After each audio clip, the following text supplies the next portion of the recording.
every mental form that we have is a certain structure, a certain wave. We can say a wave of the consciousness itself.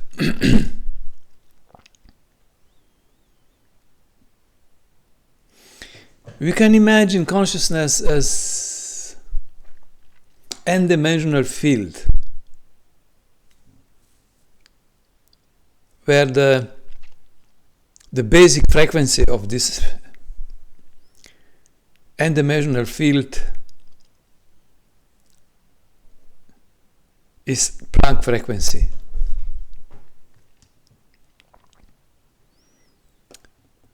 And when we create thoughts, when we create mental forms, these mental forms actually are creations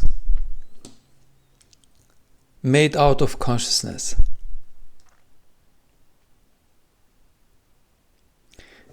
And what happens to every human being, almost every human being, that when you close your eyes, there are many mental forms there.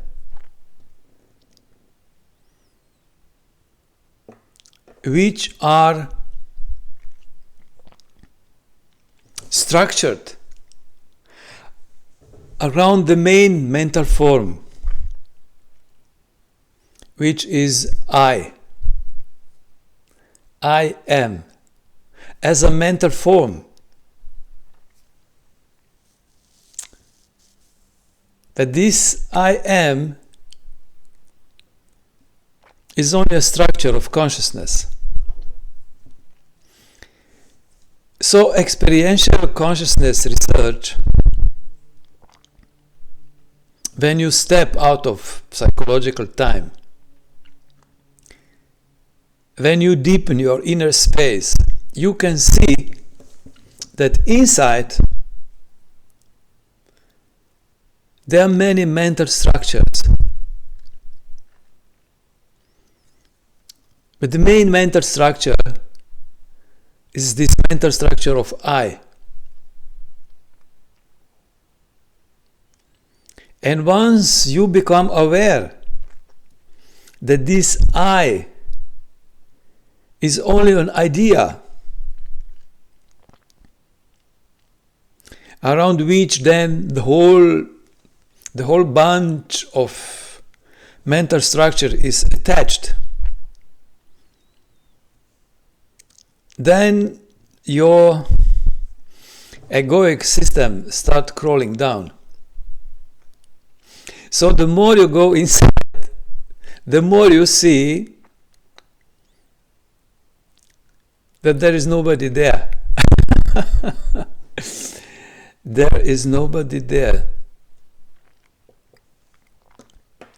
They are, let's imagine like a sky, inner sky. They are here and there, a bit of clouds. But basically, there is nobody there. That is the most liberating experience a human being can have. There is nobody there.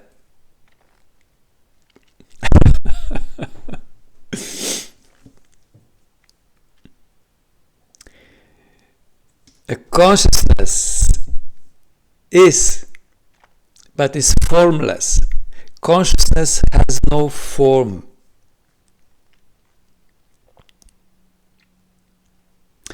Similarly, a superfluid space, this so-called ether, is not made out of elementary particles. It is a fluid.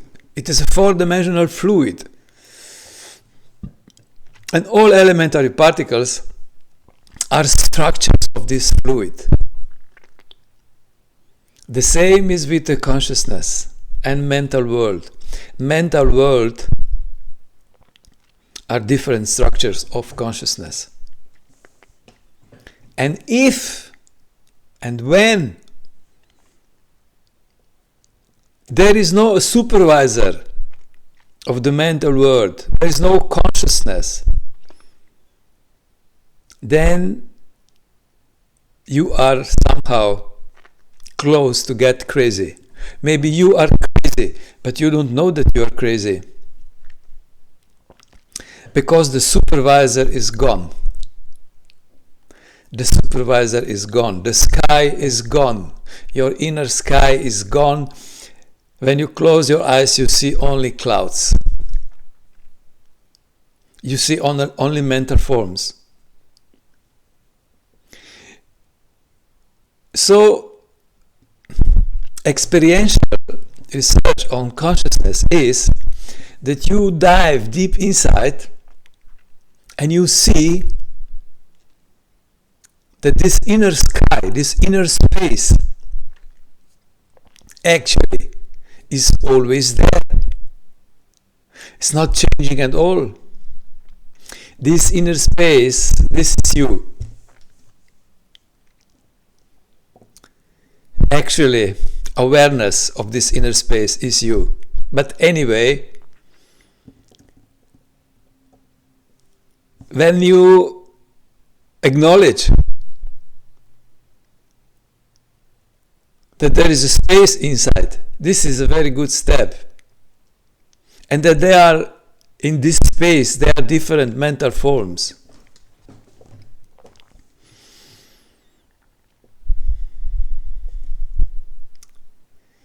And all mental forms you have, for remain alive, they need your attention. So they will try to get your attention in every possible way. They will try to make you crazy. These are the facts of the spiritual growth. There is a moment in the spiritual growth that all this madness is coming out. All these mad ideas are coming out. Because the stronger is consciousness, the madness is becoming visible. Let's say, my experience, when I was a student, I liked to read the books, Albert Camus, Jean-Paul Sartre. When you read a book of the Albert Camus, then what a mental form you create. Life has no purpose, life has no meaning, the best thing is you kill yourself. This is the message of existentialism. So, when I was young, I was reading a lot of books. And I also read these books, Camus, Sartre. And just a few weeks ago, I discovered that there is a mental form inside of me. Life has no meaning. Kill yourself. Because once the mental form is born, the mental forms are not entropic. They don't have any entropy. They can persist for millennia. So once you form a certain mental structure in your head, or you borrow it from TV or whatever, then this vibration, this form is inside of your inner space.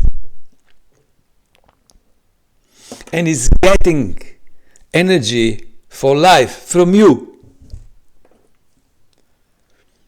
So the only way to discharge, the only way that these forms fall apart is the light of consciousness. If you push them away, if you don't want to see them, you gave them energy. they become stronger.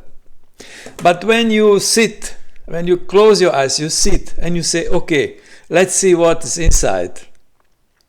You don't have any opinion anymore about what is inside. Then the mental structures start losing the power. Then the inner sky starts opening. So you are not focused anymore on what is inside.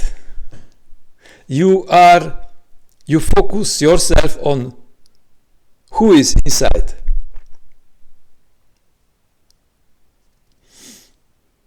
And this is then immense liberation.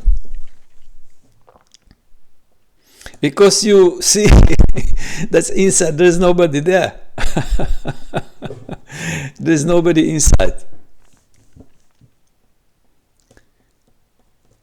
If you watch videos of Eckhart Tolle, he will tell you the same thing. Every master will tell you the same thing. There is nobody inside as a form, but there is somebody inside which is formless. This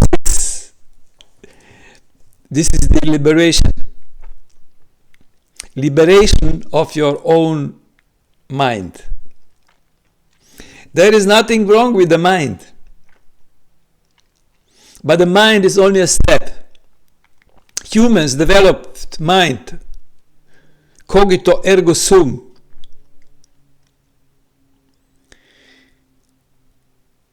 And the mind is useful. But now the evolution of life is pushing us beyond the mind.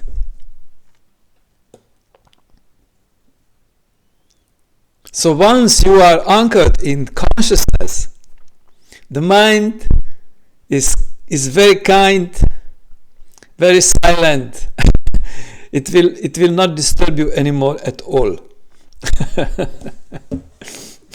The mind becomes servant. And this is how it should be. So, I encourage everybody to practice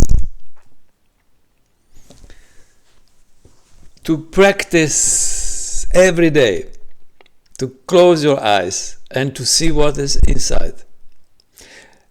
And whatever is inside doesn't matter. The important thing is that this inner space is you.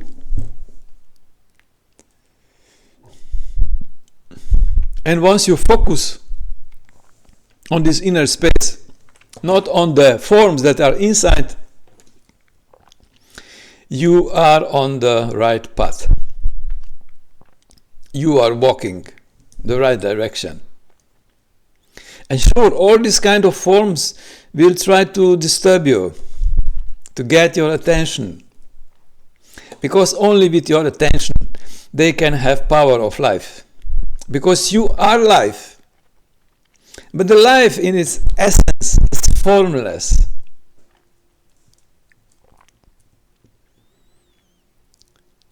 And once you know that you are consciousness, then if you want to decide to be a physicist, then you will be very, very, very, very, very good physicist. Because then you will see exactly if what your mind is creating, models about reality, make sense or not. Because as I say already, consciousness is of the higher ontological reality, of higher ontological level as the mind. And consciousness, to see if something makes sense or not, does not need analytical approach. Consciousness sees it immediately. That's the beauty. That's the beauty of the physics of now. So see you next year. See you next year somewhere in Europe on our summer school, the Physics of Now.